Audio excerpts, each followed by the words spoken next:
Good evening. The struggle against COVID is the single biggest crisis the world has faced in my lifetime. In less than a year, this disease has killed almost 1 million people and caused havoc to economies everywhere.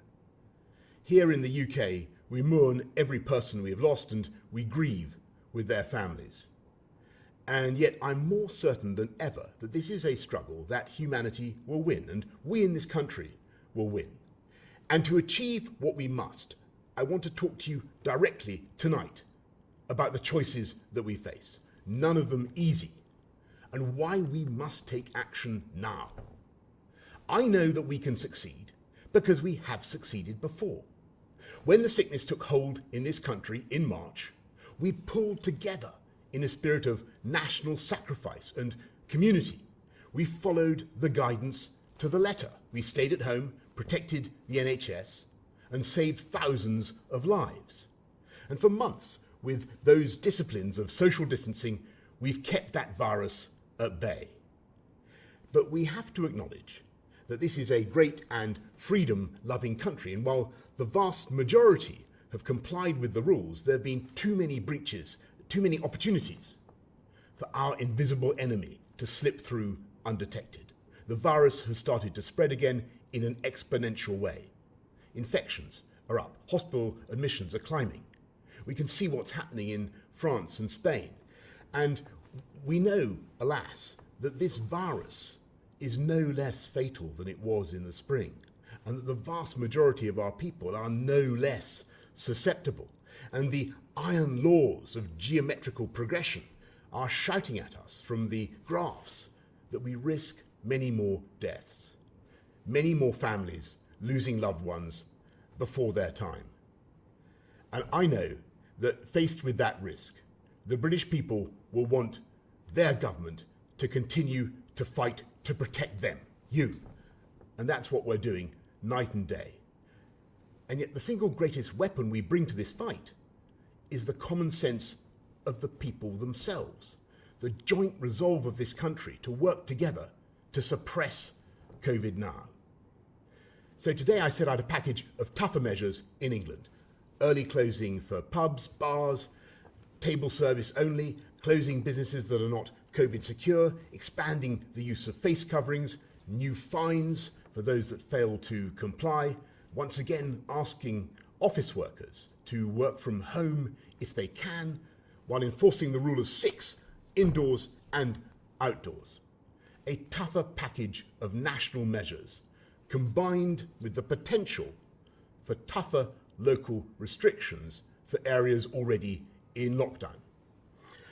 I know that this approach, robust but proportionate, already carries the support of all the main parties in Parliament. After discussion with colleagues in the devolved administrations, I believe this broad approach is shared across the whole UK. And to those who say we don't need this stuff and we should leave people to take their own risks, I say these risks are not our own. The tragic reality of having COVID is that your mild cough can be someone else's death knell. And as for the suggestion that we should simply lock up the elderly and the vulnerable, with all the suffering that would entail, I must tell you that this is just not realistic. Because if you let the virus rip through the rest of the population, it would inevitably find its way through to the elderly as well, and in much greater numbers. That's why we need to suppress the virus now.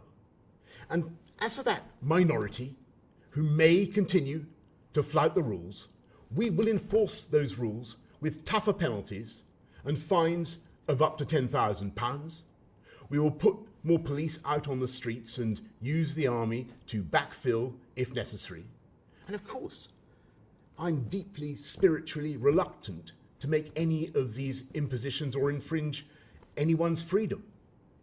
But unless we take action, the risk is that we will have to go for tougher measures later when the deaths have already mounted and we have a huge caseload of infection such as we had in the spring.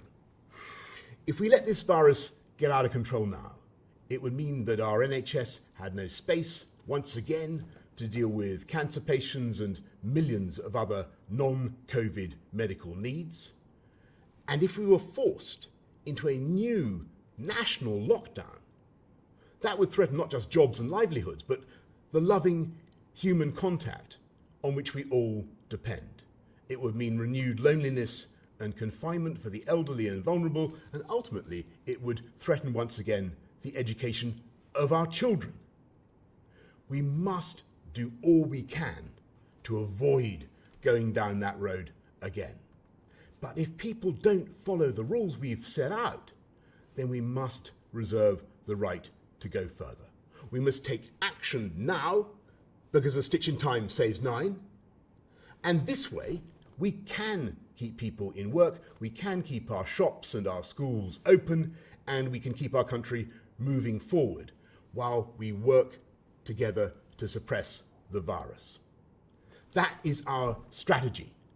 And if we can follow this package together, then I know we can succeed, because in so many ways, we're better prepared than before. We have the PPE, we have the beds, we have the nightingales, we have new medicines pioneered in this country that can help save lives.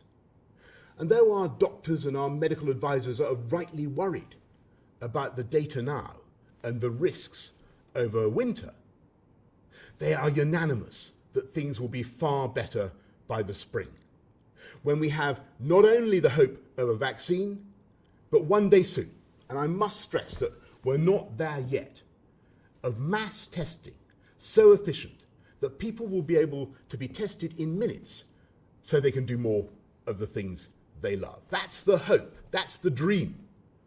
It's hard, but it's attainable, and we're working as hard as we can to get there. But until we do, we must rely on our willingness to look out for each other, to protect each other. Never in our history has our collective destiny and our collective health depended so completely on our individual behaviour.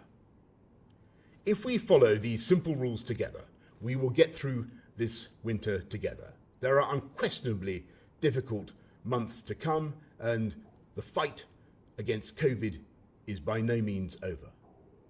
And I have no doubt, however, that there are great days ahead. But now is the time for us all to summon the discipline and the resolve and the spirit of togetherness that will carry us through.